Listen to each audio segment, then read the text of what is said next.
Alright guys, we're about to jump into our colonialization unit. This unit will span from just before the start of colonialization with the run-up to that and just to right before the revolution kicked off, so ending right after the French and Indian Wars. And this will cover the impact that exploration had on the Europeans who were exploring the Americas themselves, the colonists who would come later to settle the lands, and the natives who were already living in the lands that the Europeans were arriving at. As all our other units that we're going to have, and the previous one you just did, we've got an essential question. This question is something you can look at now and then just kind of digest as time goes on. I'd recommend writing down your answer to it right now, and it's: how does where one live affect how one lives? Think about how where you live right now affects how you think, how you eat, how you dress. Just think of that for this context, and then try to apply it to a more global understanding of it and a historical standing. How did someone who lived in England in 1601 live a very different life than a native who was living in what would become Cuba, New York at that same time be? How did their lives differ? And then how did, when the guy living in England come across the Atlantic and put their lives on a collision course, how did that change both their lives? So jumping right in, I'm sure you guys are familiar from Global with the 3 Gs: God, Glory, Gold. These are general terms that are a good way to remember the key reasons for exploration. If we look at this painting right here, we can see Columbus right here and other conquistadors and the crew off to the bottom left. First off, God, we can see the cross on the flag, the crucifix they're holding there. Religion was a major reason for exploration. The Catholic Church wanted to spread Catholicism to the New World once it was discovered.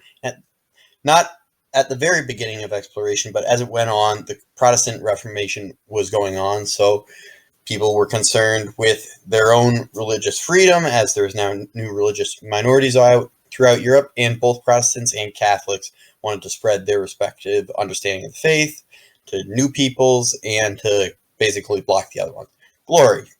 You can see friend Columbus here again. He's holding the Spanish flag. People wanted to bring glory to their nation. The idea of a nation was just forming at about this time, so people wanted to gain national prestige and power. You were also gaining personal glory. I mean, we still remember Columbus's name to this day. If that's pretty impressive for being an Italian guy sailing for Spain almost 600 years ago now. Gold. There's a lot of wealth to be held and gained in the New World.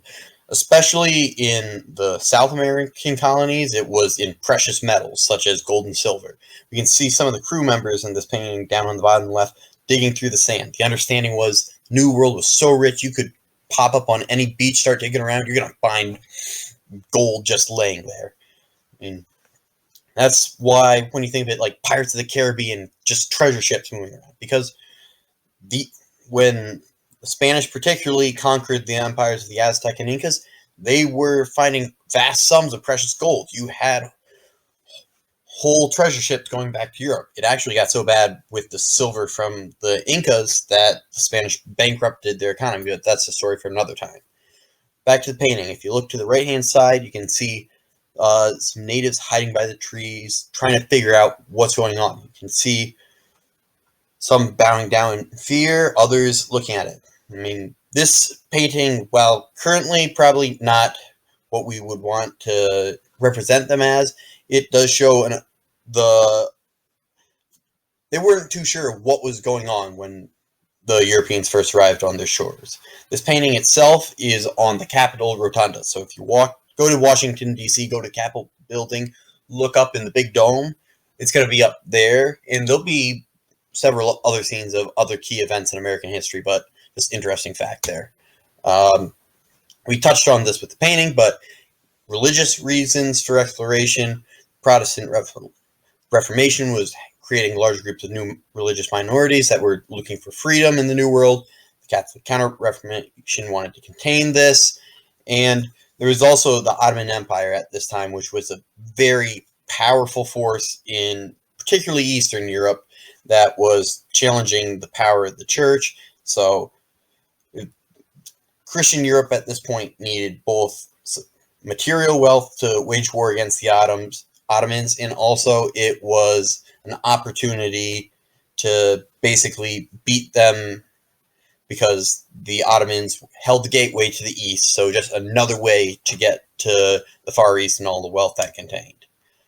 Political reasons. Again, we touched on this. This would have been the glory aspect. There strong rivalries between the kingdoms and empires of Europe. Spain didn't like France. France didn't like Spain. Neither of them liked England. Everyone is trying to outdo each other at this time period. When these explorers went to the New World, they were gaining wealth, and wealth meant power. They were able to take what they found in the New World, bring it back to the mother countries, then turn that into ships, guns, material, things that they can either gain power on the continent or expand and gain even more colonies. And it also opened up the possibility for a shorter sea route to Asia. We remember from Global that in the Far East, it was spices they wanted. An ounce of pepper was worth more than an ounce of gold. So, yet again, they wanted to get there to gain the wealth, and wealth equals power, and that's what these nations were after. So, economic reasons. As we touched on in the last slide, they wanted to get to Asia for spices. Individuals, so just regular average Joe, could go on, not go exploring, but go into the New World and seek their fortune. Like, for a younger son in Europe, you didn't inherit anything from your father. So for you to really be successful, you would have to go somewhere completely different, and exploration opened up those opportunities. Another key point at this time was the formation of joint stock companies. This allowed individuals to pool their wealth to go to the New World. Instead of one super wealthy individual completely financing an expedition by himself, it allowed more people to pool their money together. This, for one, mitigated risk. So that means instead of one person risking everything all at once, you're only risking some of your money rather than all of it. And two, it let people who weren't the uber insanely wealthy people go forward. It's kind of like the difference between Elon Musk putting forward a space program himself, or if you and 100 of your friends came together and pooled your money. I know y'all probably don't have the ability. With even 100,000 of us, we probably wouldn't have enough money to send something to space, but that's the basic idea of that.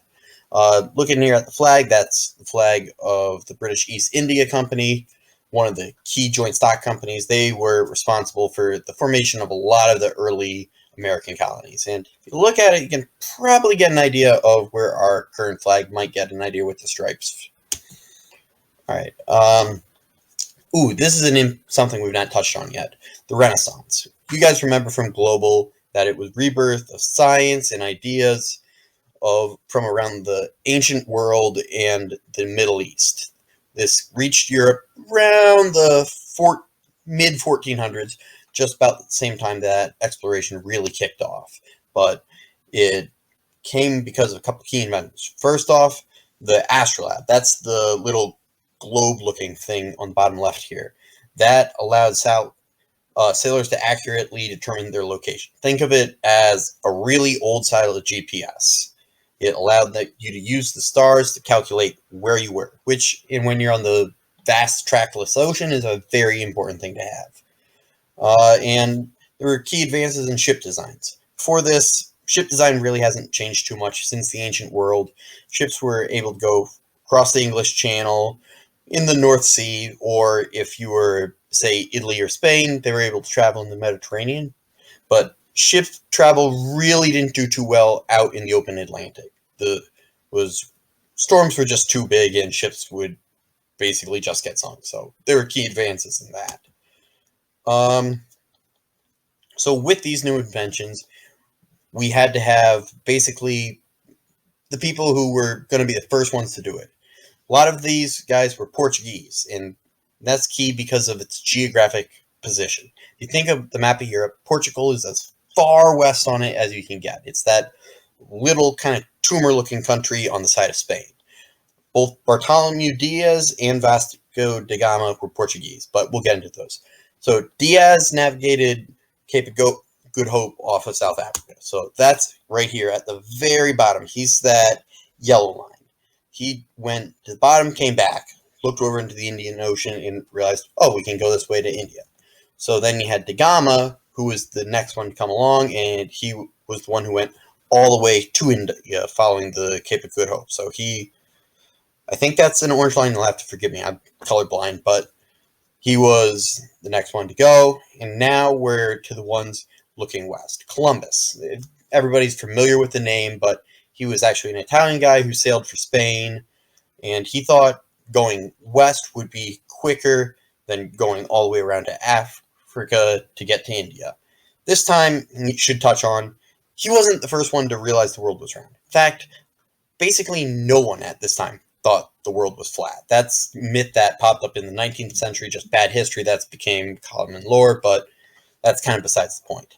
So he went west, gathered his 3 ships, the Nina, the Pinta, Santa Maria. You all know Columbus sailed the Ocean Blue, 1492. He landed in what is now San Salvador. He called it Hispaniola. What makes him important, because he wasn't the first European to get to North America or South America, but he was the first one to establish a permanent settlement in the New World. He was the first one to set up a colony, basically, there. And whole time, in fact, for his whole life, he was dead set on that he navigated to India. And even at this point, pretty much anyone who got there looked at the situation and was no, this is in India. Even though he still called the natives who lived on Hispaniola, and therefore everywhere on the continent, Indians. We don't refer to them as that anymore, as it's considered derogatory. And Columbus here would be the red line? No. I'm sorry. Here. Columbus. He's this green line right here, south of the Dominican Republic. That'd be Hispaniola. And, Amerigo Vespucci. So he is the one that America is named after. He sailed after Columbus, but he was actually friends with a key map maker, and the map maker put America on the maps, and that's why we're called America instead of Columbia. Just fun fact.